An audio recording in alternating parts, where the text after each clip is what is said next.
Okay, I can't see a light over there, so I don't know if we're okay. Okay, ready? Well, good afternoon.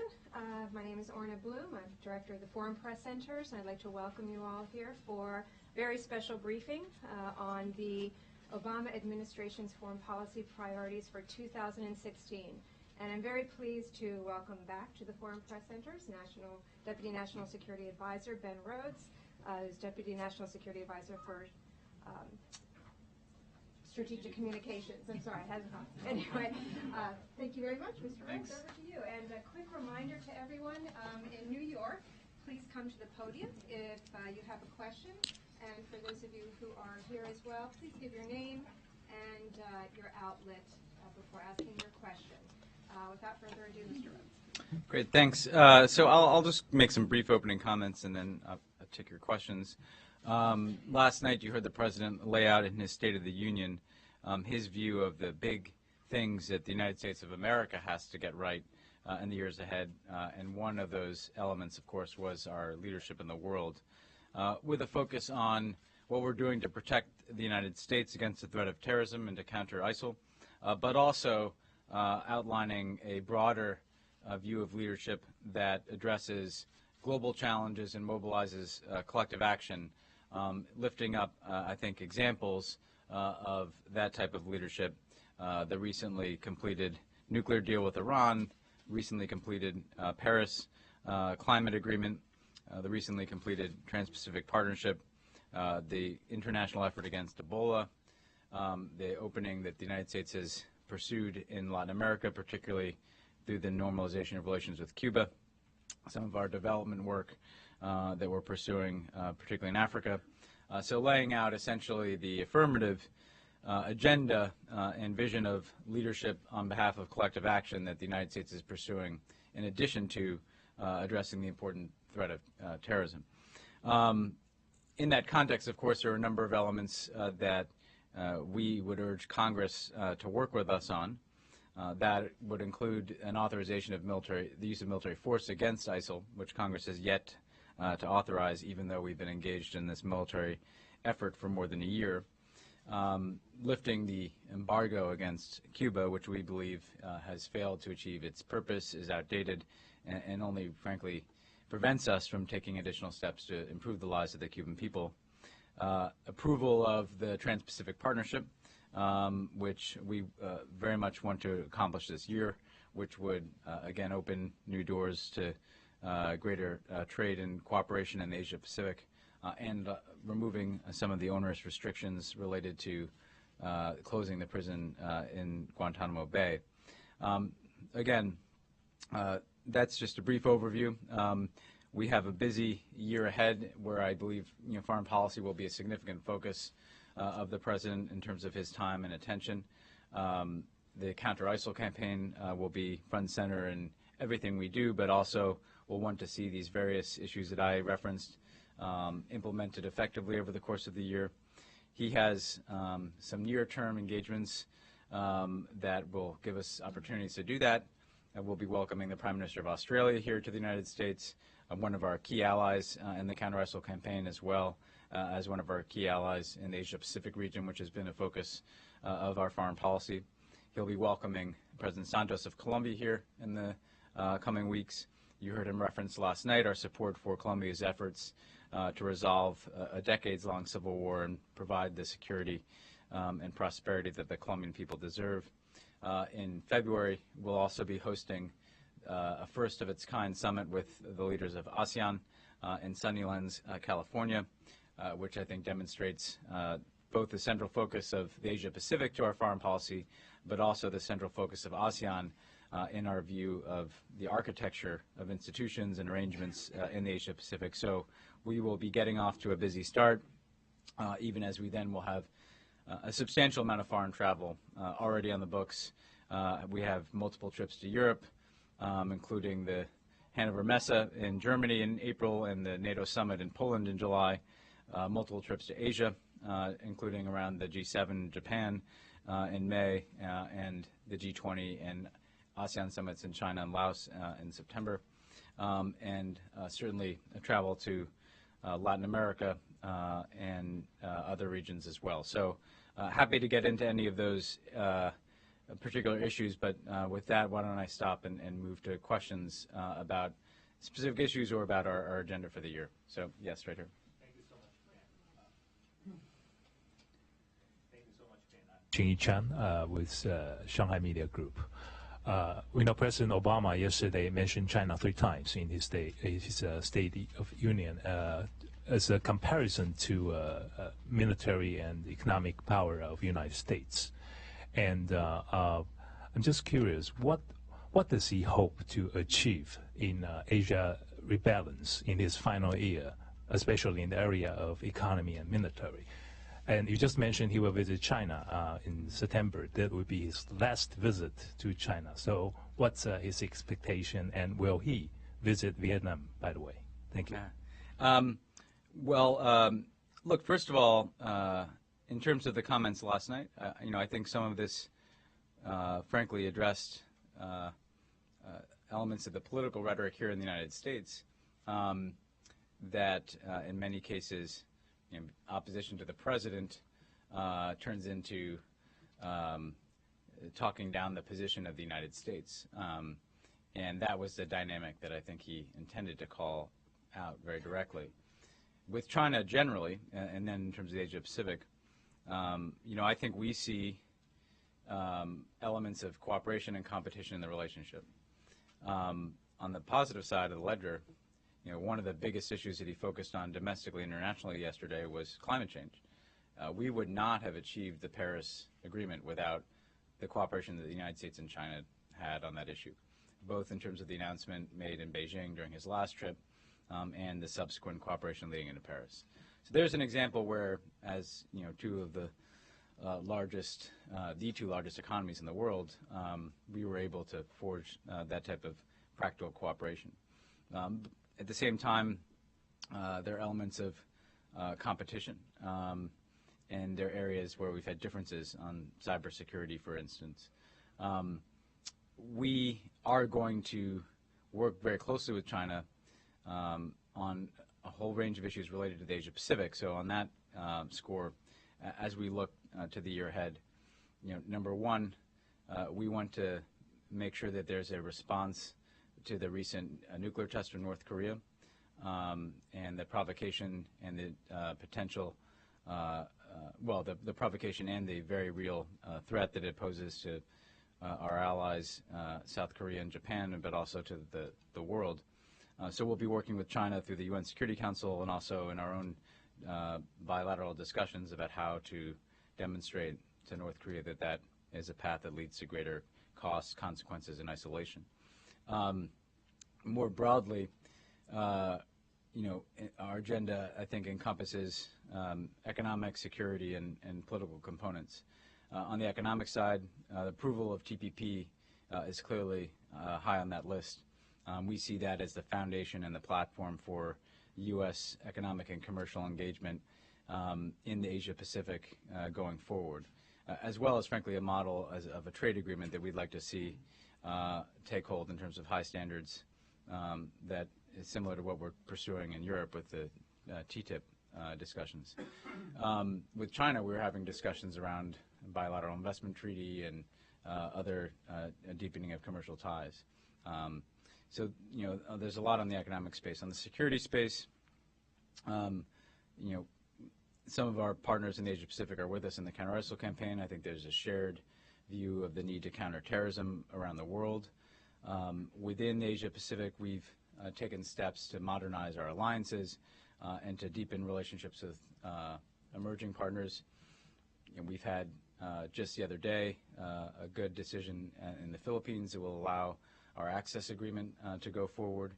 That's part of a broader rethinking of how the U.S. is postured in the region to support our allies, but also to help build capacity in terms of issues like maritime security, on issues like responding to humanitarian disaster, counter-piracy. And then on the maritime issues, I think clearly that's going to be high on the agenda this year with the ASEAN Summit and signing lines and the discussions that will lead into the EAS in September.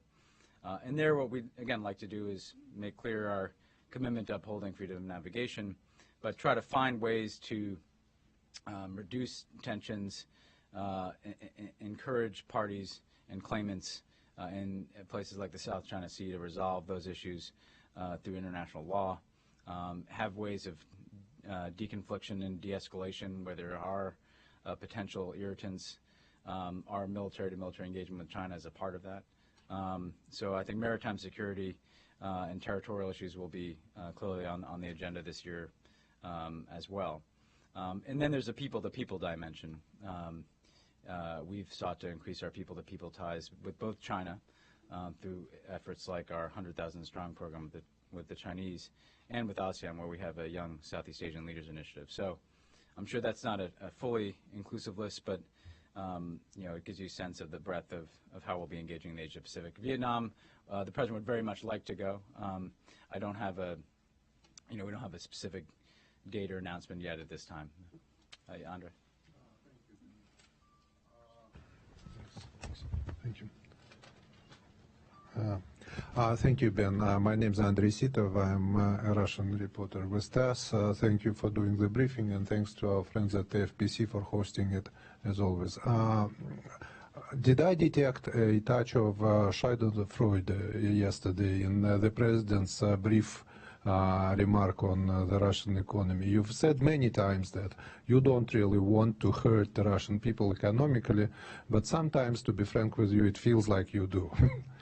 So what is the real attitude there? And since you mentioned North Korea, and it's obviously in everybody's mind, Russia has many times called for real cooperation with the U.S. on missile defense, on assessing threats together and countering the threats.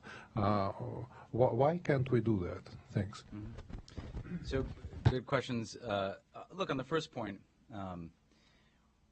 we would absolutely prefer to not have sanctions in place on Russia, to have the Russian economy growing, have the Russian people benefiting from a growing economy. The sanctions are tied very directly to Russia's actions in Ukraine, and those are necessary both because it's important for us to support the sovereignty and security of Ukraine, but also because the international order depends upon there being consequences when we see those rules violated. That's our perspective. It has been from the beginning.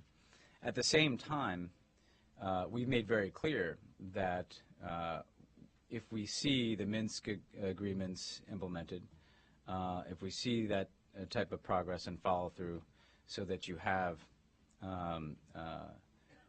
again, the Ukrainians, the separatists, the Russians, adhering to their commitments, we would be, of course, open to rolling back those sanctions.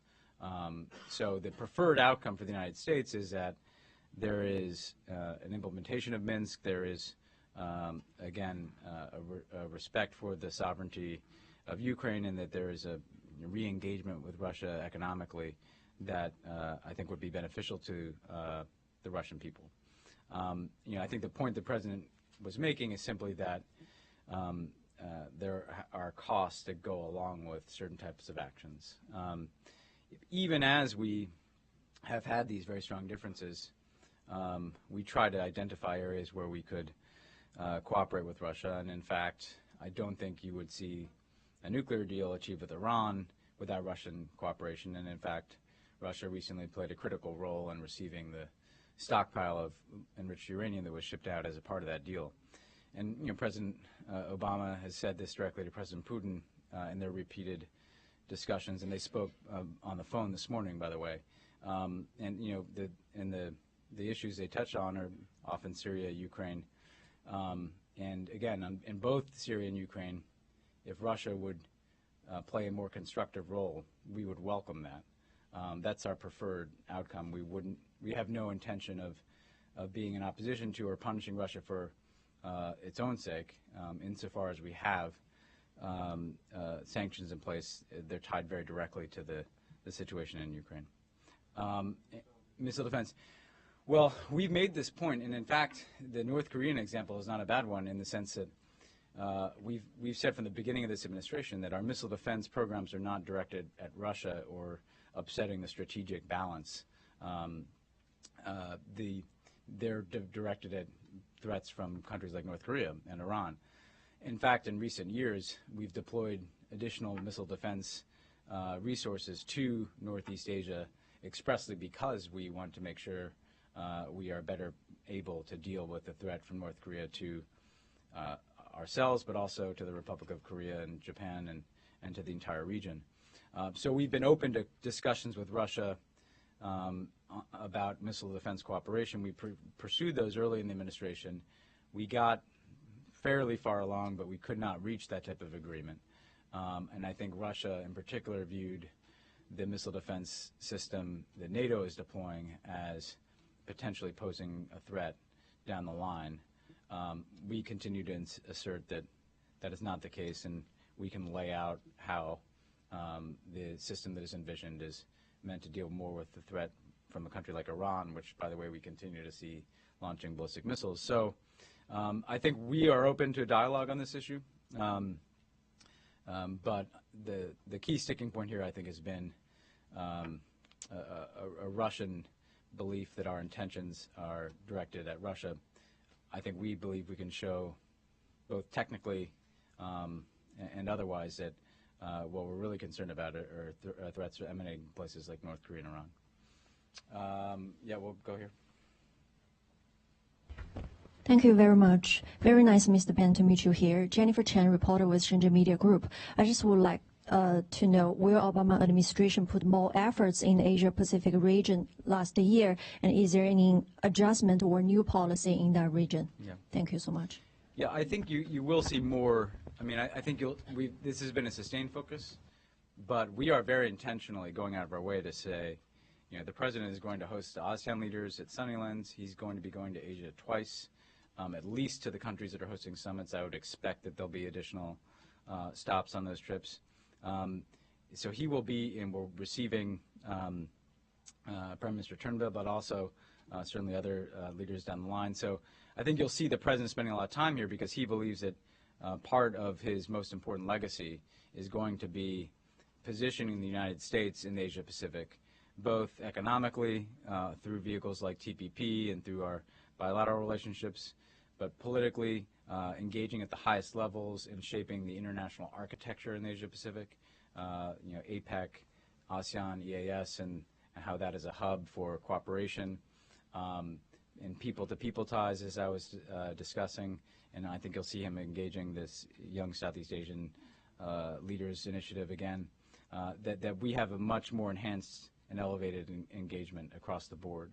You know, we've launched a number of new initiatives. Some of this is implementation. So agreement on TPP from Congress. We have a maritime initiative that he announced in the Philippines that has significant resources behind it. I think identifying who the partners are in that maritime cooperation is going to be important. On climate change and clean energy, cooperation with countries in the Asia Pacific is going to be critical to the implementation of the commitments that were made in Paris. That will be an area of focus this year. We'll want to deal with the regional challenge posed by North Korea, working with the Republic of Korea, Japan, China, and others, Russia. So there'll be a broad agenda. I think you'll see the need to successfully implement a lot of the major initiatives he's pursued over the years, whether it's trade, climate change, or maritime security, and perhaps new initiatives in areas related to the priorities that he's pursued as president. We've been very interested in elevating, for instance, our efforts to set standards as it relates to cybersecurity. It's a bilateral discussion we've had with China, but it's also a multilateral discussion we've had at the G20, for instance. So it will be a focus. You'll see, I think, him spending a lot of time on it.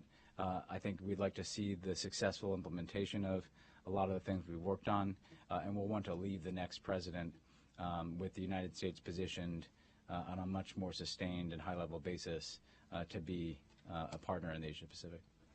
We'll go here.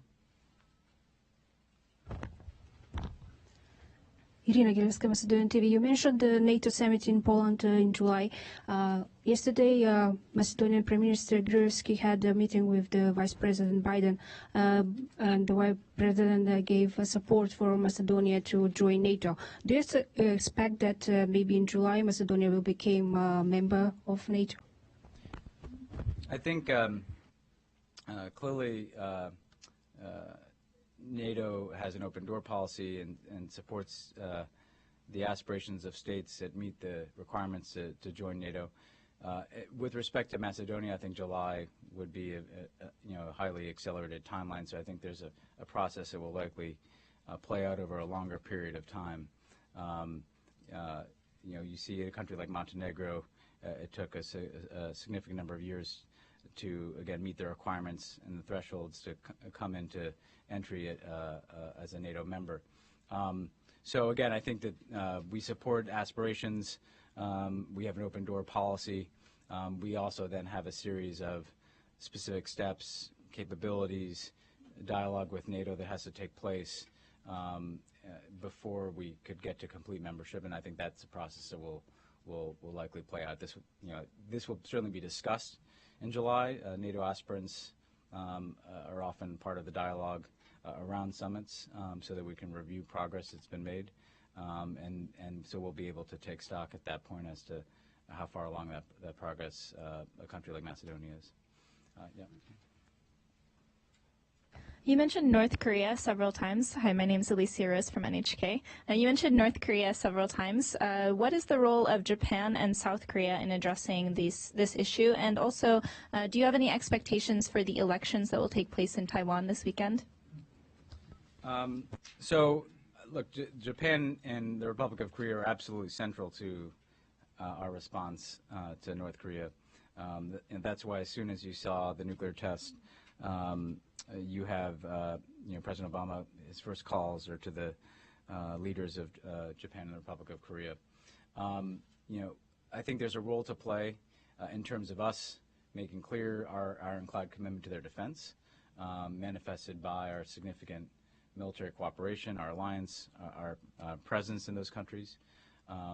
We work together in terms of demonstrating our joint capabilities in the face of North Korea's actions. I think we work together on a bilateral basis with each country in terms of joint exercises. We're discussing capabilities like missile defense that are directly relevant to defending our populations against the threat from North Korea. So there's a whole series of things that we do in the context of our alliances that I think are important in showing resolve in the face of North Korean provocation. Then separately, I think we obviously want to consult with them as we're pursuing potential responses in the UN Security Council or even unilaterally. And so as we're reviewing issues related to sanctions, for instance, or efforts to further isolate North Korea, we consult with both Japan and South Korea about those steps. And we also, frankly, believe that just as we want to have very strong and close relations with our allies, we encourage good relations among our allies. So the recent effort to address the comfort woman issue, to acknowledge the history, to speak to the grievances of these women who suffered, and also to show that there's reconciliation there and ability to move on and improve relations. That was an important step, and if we continue to encourage closer ties between Japan and South Korea, we think in the long run that's good for all of us because we share so many interests in common. So this will be an issue that we'll continue to be consulting with both countries on. Yeah, we'll go to New York for one now. Oh yeah. So Thank you very much. Again, we will my name refer is to Errol Avdovich.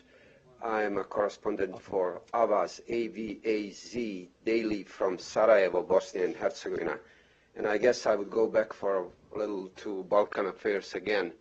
In general, sir, can you tell us, is there any space for for Balkans to be on your list of priorities of Obama administration for this year, and to put in the recent development slide, just days ago in Belgrade, Deputy Prime Minister of Russia, Dmitry Rogozin, met Prime Minister Vučić of Serbia, offering him a very dangerous rocket system, S-300. So my question, I guess, again, is do you think that United States should support more openly not only aspiration of the countries like, beside Montenegro, but Bosnia and Herzegovina, to move forward NATO integration, especially just in the light of this development? Thank you. Yeah. So first of all, on the Taiwanese election, we obviously will respect and welcome the whatever expression of the Taiwanese people emerges from that election. It's up to them to make determinations about their leadership. Again, we welcome that election. We'll respect and work closely with whoever the winner is. Our Taiwan policy and our One China policy will obviously remain the same.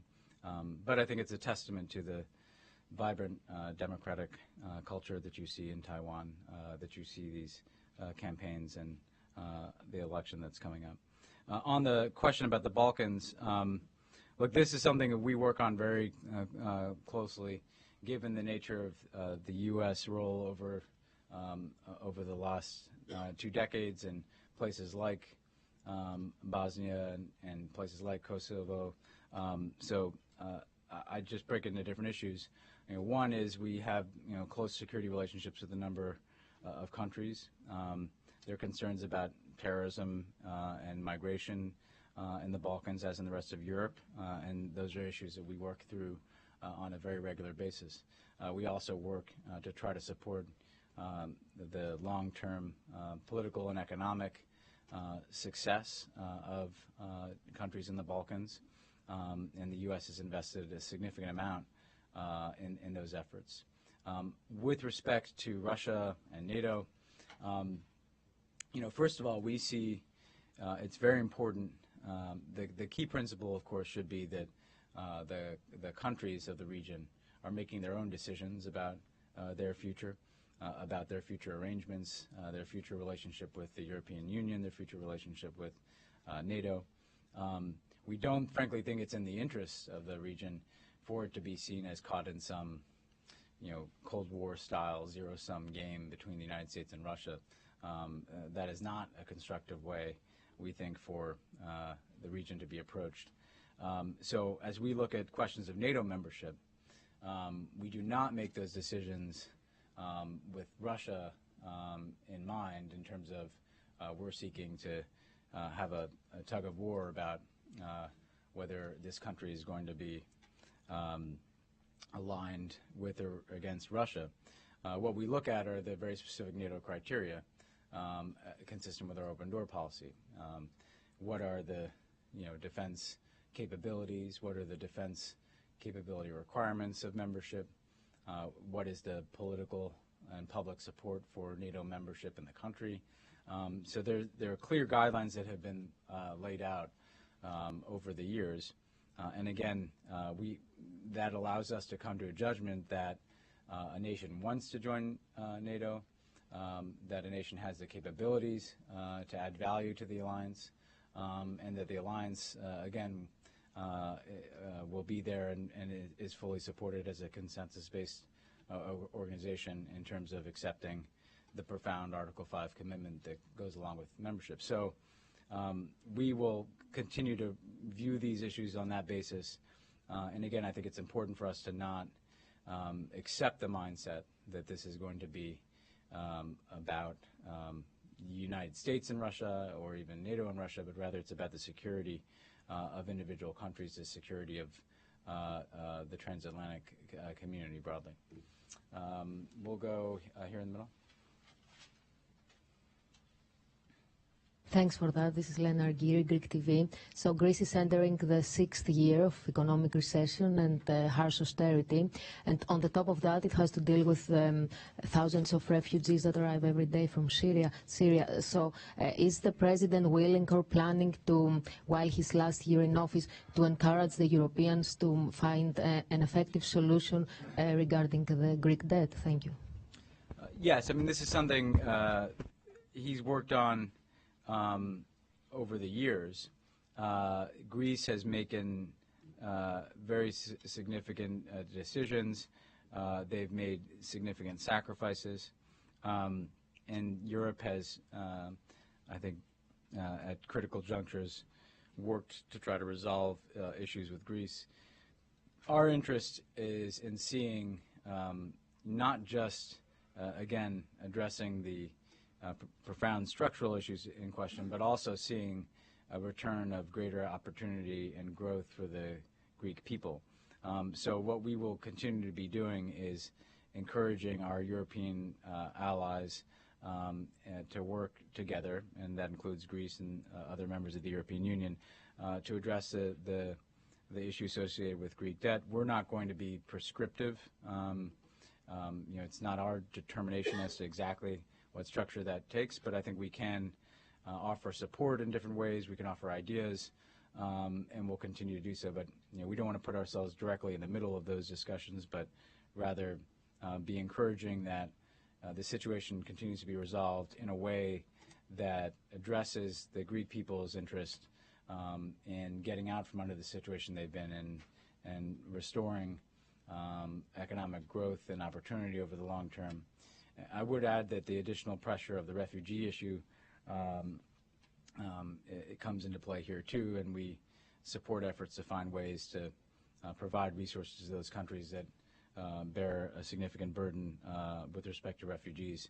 So this is something we've talked to the Greek government about, we've talked to the German government and other European leaders about, and the President will continue to do that this year. Yes, go over here. Yeah, we'll just go. Thank you. Thank you. Dong Huiyu, West China Review News Agency of Hong Kong. I have a follow-up question on Taiwan, because many people are concerned that the outcome of this election may cause another round of tension in the Taiwan Strait. And also many American scholars called for Obama administration to play a more active role in facilitating the communication between the two sides, and to push for formulating a new form, new base for coexist peacefully in the Taiwan Strait. So what message will you convey to the both sides? What will the United States do after the election? Thank you. Well, look, we have supported good cross-strait relations. We don't think that escalation of tension is in the interest of either side.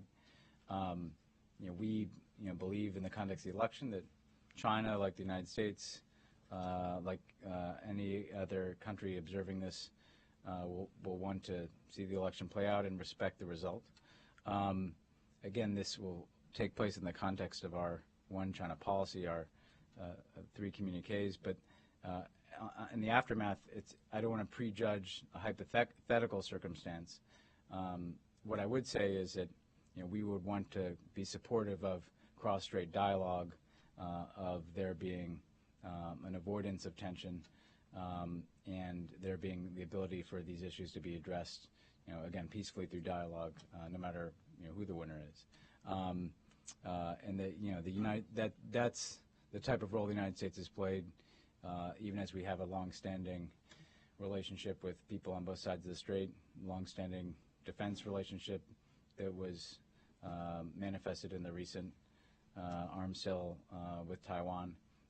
What we want to see is calm and dialogue, and we will think through what the best ways are to support that effort when we have greater clarity about both the election results and how that's playing out. Yes, we'll go back.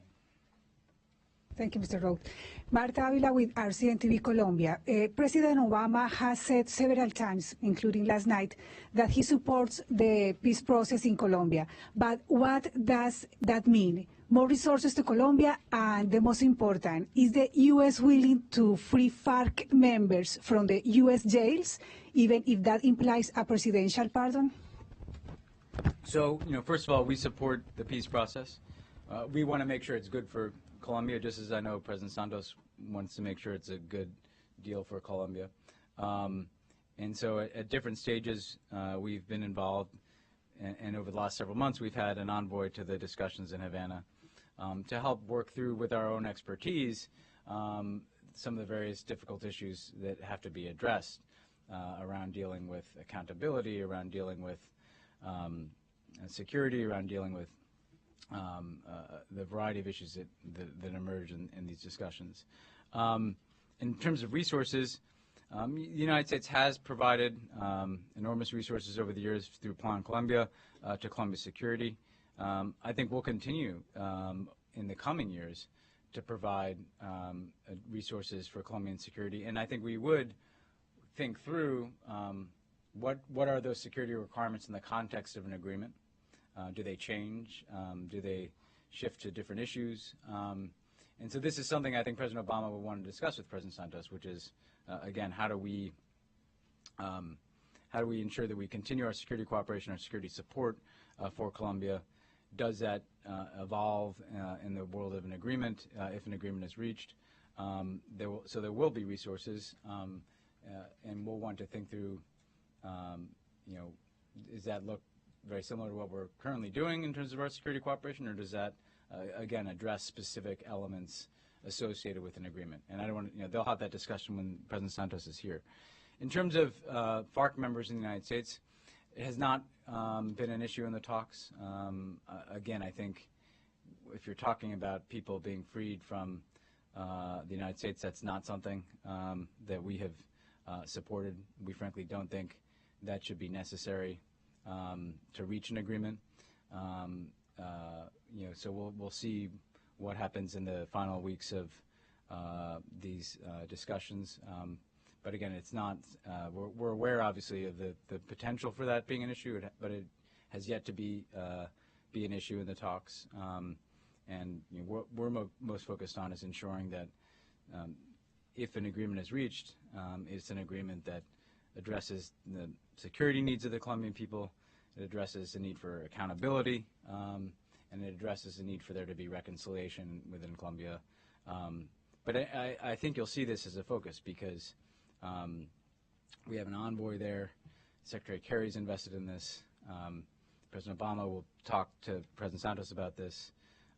When they met in Manila, they had President Santos kind of updated President Obama on where they were, and that led in part to the meeting we'll have here in Washington. And I'm sure the elements of your question will potentially come up in that meeting. Let's see. Go behind the lady behind you. Thank you, Mr. Ben. Manar Goneh, Middle East News Agency, Egypt. Last night, Mr. President was not so optimistic regarding the situation in the Middle East, and this was obvious in his address last night.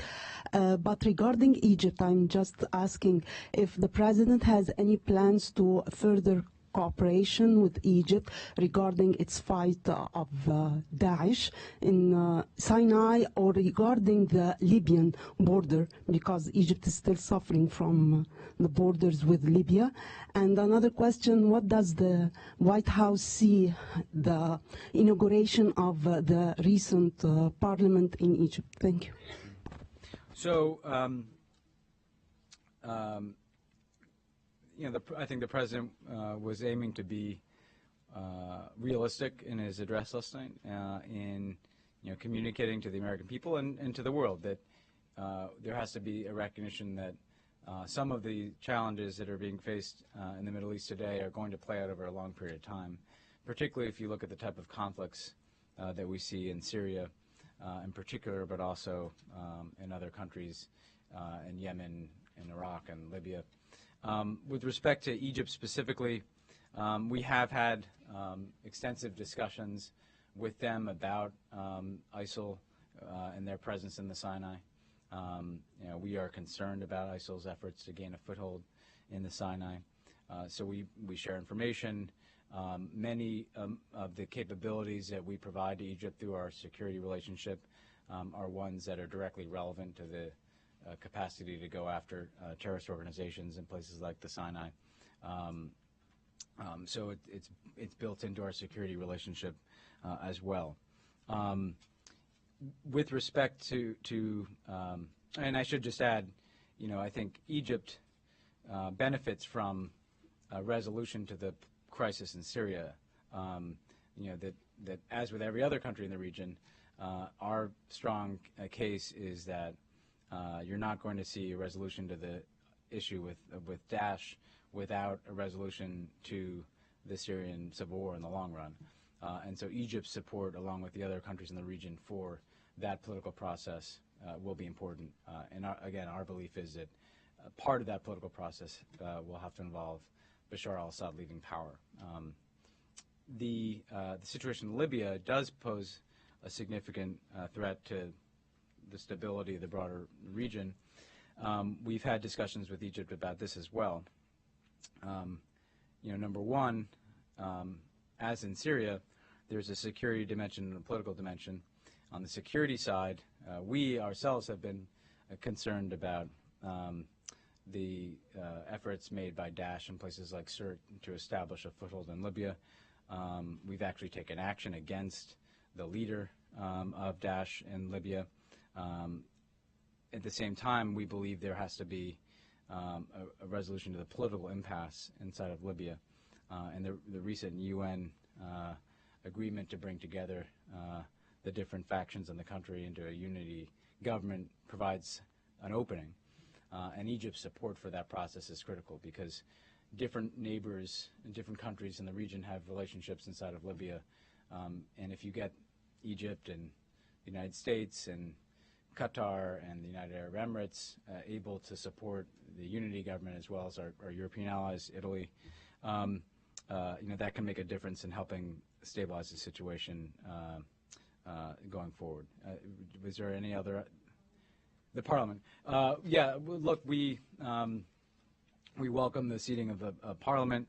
We're going to continue to obviously work with the Egyptian government. And I think, as has been the case in recent months and years, we'll be clear if there's something that concerns us. Recent questions, for instance, about Facebook and their ability to have a presence in Egypt. We'll raise concerns about those issues. If we see progress, we'll welcome the progress.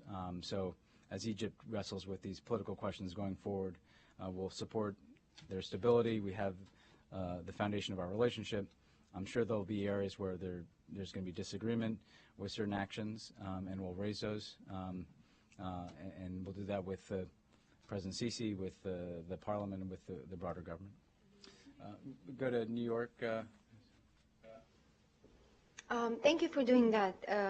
We really appreciate it. My name is Gülveda Özgür. I'm from a Turkish news channel based in New York. My question is about the administration's current Syria strategy. I mean, yesterday, President Obama once again asked the Congress to give him authorization for military use in Syria. And my question is twofold. First, if the Congress gives the President the authorization, how would that change the current strategy of the United States in Syria? And if the Congress does not give him the authorization, how would that affect that strategy? What shall we expect to see on the ground to change? Thank you.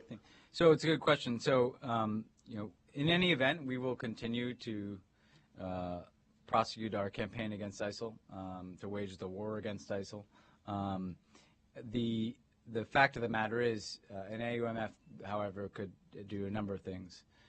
First of all, it just sends a message politically from the United States to the world that we are invested in this fight, that it's not just the President, it's the President and Congress, it's both parties in Congress that are invested in the fight against ISIL.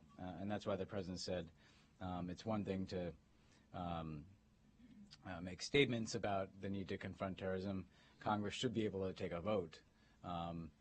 Frankly, it's hard to understand what the reason is why they wouldn't take a vote, other than potentially the fact that the president supports an authorization for the use of military force. But the second one is important because the current authority for what we're doing against ISIL is rooted in the 2001 AUMF, the post 9/11 AUMF, that dealt with Al Qaeda and its associated forces. ISIL is an outgrowth of Al Qaeda in Iraq, and so we believe we have the legal basis in the United States to be going after them. However, the threat has changed and clearly evolved, and ISIL is not a part of Al Qaeda anymore, and in fact, ISIL is in conflict with Al Qaeda. And what we see is, ISIL setting up, not just in terms of their safe haven, but different branches in places like the Sinai, for instance, in places like Libya, and developing their own relations with what were previously Al Qaeda affiliates in places like potentially Somalia. And so our authority should reflect the new reality of the threat. Waging war against a terrorist network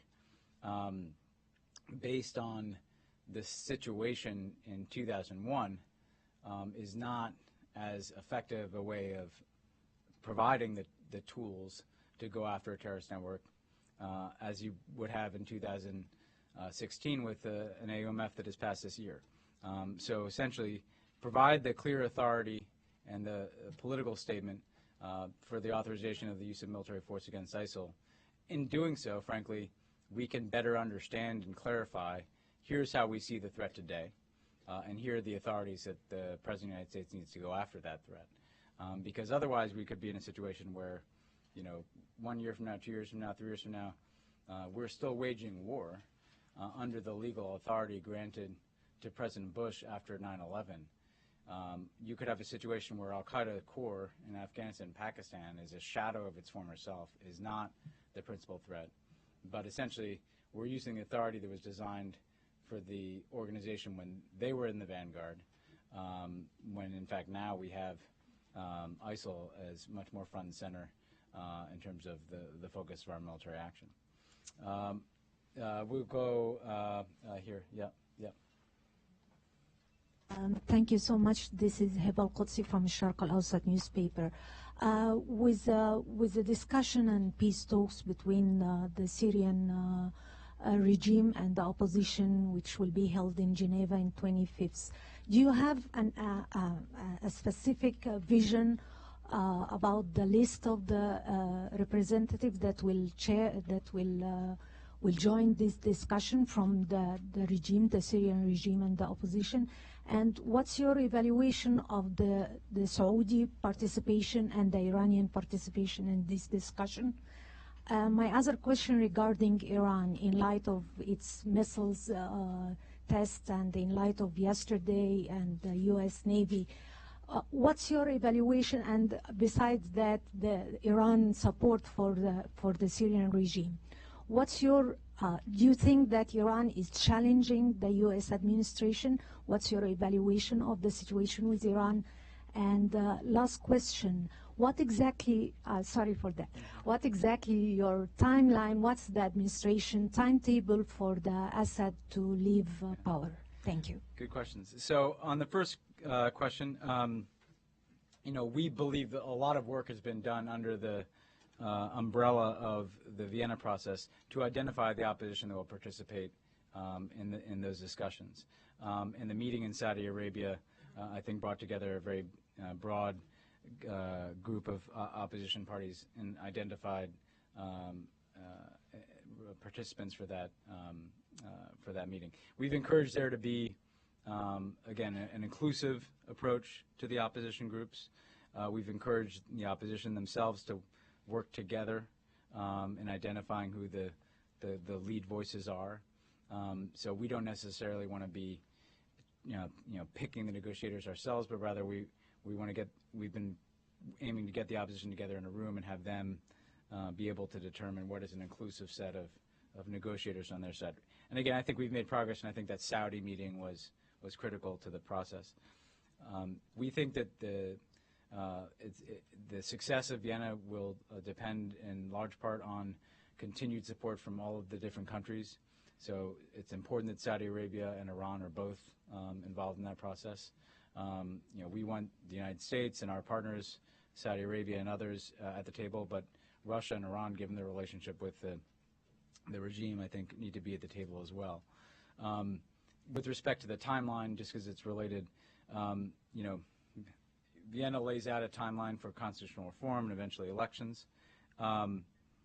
We have said that Assad has to go as a part of that transition because the Syrian people themselves are not going to accept the legitimacy of the transition if they don't know that it's going to result in Assad's departure. The vast majority of the Syrian people clearly reject his rule. We've said it's a practical matter. He cannot restore legitimacy and control of the country. And frankly, not only the United States, but most of the countries in the region, of course, share that view. So this can't succeed unless there's clarity about the fact that Assad is going to leave as a part of the transition. We've said that doesn't have to happen at the very beginning because there's clearly going to have to be some process of negotiation. But we are going to have to establish clarity about the fact that he is leaving as a part of this transition. I couldn't pinpoint for you today exactly when that takes place on the timeline, but what we said to Russia very clearly and to Iran is unless it becomes clear that he is leaving, this process will eventually break down because the opposition and the other countries involved in the region are not going to support it. So this will be the critical issue that has to be resolved in the coming months. With respect to Iran, we don't see that there's any particular challenge to the United States taking place. We see a number of things. One, the nuclear issue is being resolved. The Iranians are meeting their commitments, and we shortly should be able to reach implementation day, in which case they've taken their key nuclear steps and then received sanctions relief. We said during the nuclear negotiations and after that we fully expect that that's not going to resolve all the issues between the United States and Iran or Iran and the international community. They're going to continue to engage in a behavior that we reject: ballistic missiles, support for terrorism, activities in the region. The ballistic missile launches that they undertook are part of a pattern of behavior that we've seen for many years. We reject it, we oppose it. We don't see it as a new development, though. We see it as in line with Iranian behavior over the years, and we'll respond to it in that form. And as we've said, we're working through the development of new sanctions designations related to those launches. The event yesterday we see as not as a part of any strategy from Iran. I mean, what you have here is a situation where U.S. vessels, apparently are in Iranian waters. And in fact, what happened was we were able to resolve the situation very quickly. We did not see any hostile intent from the Iranians. We did not see, a strategic decision to go into international waters and apprehend these vessels. This was more a situation where there was a problem with our vessels. If they're in Iranian waters, and frankly, because of our diplomatic contacts with Iran that we didn't have several years ago, we were able to very quickly address this situation. We'll take two more. We'll go right here. Yeah. Mr. Rhodes, thank you very much for doing this for us, and FPC, thank you so much. My name is Hiroaki Wada. I'm with Japan's Mainichi newspaper. Let me go back to North Korea. President's speech yesterday, Secretary Kerry's speech today, they both didn't mention North Korean nuclear tests. Is it an indication that the administration is not really attaching very much importance at the top level on this issue? And is there anything new you plan to do to stop North Koreans pursuing their nuclear and ballistic missile programs? You have been doing a lot. You have been cooperating with your allies in the form of six-party talks and also through the United Nations Security Council. But those international pressures, it seems to me, and a lot of people here in Washington agree that were successful in stopping North Koreans doing a lot of things in terms of nuclear experiments and also the ballistic missile advances. For example, do you plan to do more to pressure China to apply more pressure on North Korea, or do you plan to do, for example, do more in interdiction of North Korean vessels in hopes of stopping or slowing down nuclear or missile programs? Thank you. So we do an extraordinary amount, as you say, to address the issue. And, first of all, I think we do consider additional measures. We do consider additional sanctions that can be applied. Obviously, North Korea's economy is not exactly a model of growth and prosperity to begin with, so it doesn't make it a very large sanctions target. But we do have an impact, and we're currently considering through the UN Security Council and through our own measures whether there are additional actions that can be taken to apply economic pressure on North Korea. Similarly, we do work hard to interdict. Well, I should also add we work to ensure that other nations are not engaged in military cooperation with North Korea. It's something I've worked on, for instance, personally with respect to Myanmar, and you've seen, I think, progress in terms of that relationship not being what it once was. But I think we also look at interdiction, of course. Both, we don't want to see proliferation coming from North Korea or going to North Korea, and that's something that I think we'll continue to work through as well. China, this has been an intense area of focus, and I think it will continue to be. And we, again, we believe that China can apply additional pressure, should apply additional pressure. We understand they're concerned about instability on the Korean Peninsula, but the fact of the matter is the current status quo is destabilizing, where you have nuclear tests. So we'll continue to press that case with China. It is important that we develop our own capabilities to respond, as I said. So whether you're talking about the recent overflight we did with the B-52, we were talking about missile defense capabilities that provide greater assurance that we can protect our citizens. Talk about our military cooperation and presence in Japan and Korea. That's critically important. On the first part of your question, I think clearly this is of huge priority to the president. When this happened, he reached out, called President Park, called Prime Minister Abe. He personally has been engaged in overseeing how we're thinking through responses. The fact of the matter is, if there's one thing I know about the leader of North Korea is he likes attention, and probably would like nothing more than the president to spend a lot of time talking about him in the State of the Union. We didn't particularly feel compelled to give him that attention, because frankly, the way in which you show strength in the world should not be defined by, the occasional provocative launch or test of a device while your own people are starving. You have no economy to speak of. You have very little in the way of political relations. We don't seek to elevate him personally. So that was our thinking in that regard. But we will continue to speak to it, particularly in the context of our concerns about nuclear weapons and our alliances with the Republic of Korea and Japan. We'll just quickly take one last question here. We'll go here. Thank you, Ben. We've talked before. We'll talk again. I'm Michael Ignatiou from Mega TV Greece. A few months ago, you told us here, and I quote, that it's not acceptable for big countries to redraw maps and change borders. And I'm sure that everybody's agree with you. But why? Apparently, yeah. But why, Ben, you led your ally Turkey to maintain occupation troops in Cyprus and using for this occupation American arms, and you accept that Turkey redraw the borders in Cyprus? What is the difference between Cyprus and Ukraine? Because you gave us this statement talking about Ukraine. Well, look, we are deeply invested diplomatically in supporting the ongoing UN process. to resolve this issue, and we want to see the reunification of the island, into a bizonal, bicommunal federation. And I think you've seen some progress the last year or so.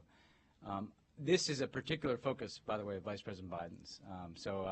As we look to the year ahead, I think you'll see Vice President Biden continuing to engage on this issue involving Cyprus. Again, I think in this case, the principle is the international community is engaged. Clearly, the status quo is not one that we believe is the right one. We believe that there should be a resolution and a reunification. And that's going to be the focus of our diplomatic efforts. And hopefully this can be a year where you finally see a willingness to take those steps, because that would be in the interest of people in Cyprus. And certainly I think we share the interest of Greece, and Turkey has taken some steps to support a resolution, but we'll have to test whether that can be followed through on. Sorry to not get to everybody. I will try to come back more often this year around our travel and various engagements, but look forward to engaging with all of you over the course of the year. Thank you very much. So that concludes our briefing with Deputy National Security Advisor Ben Rhodes. Hope you'll stay in touch. We have a number of briefings and tours coming up in a busy season ahead. Thank you.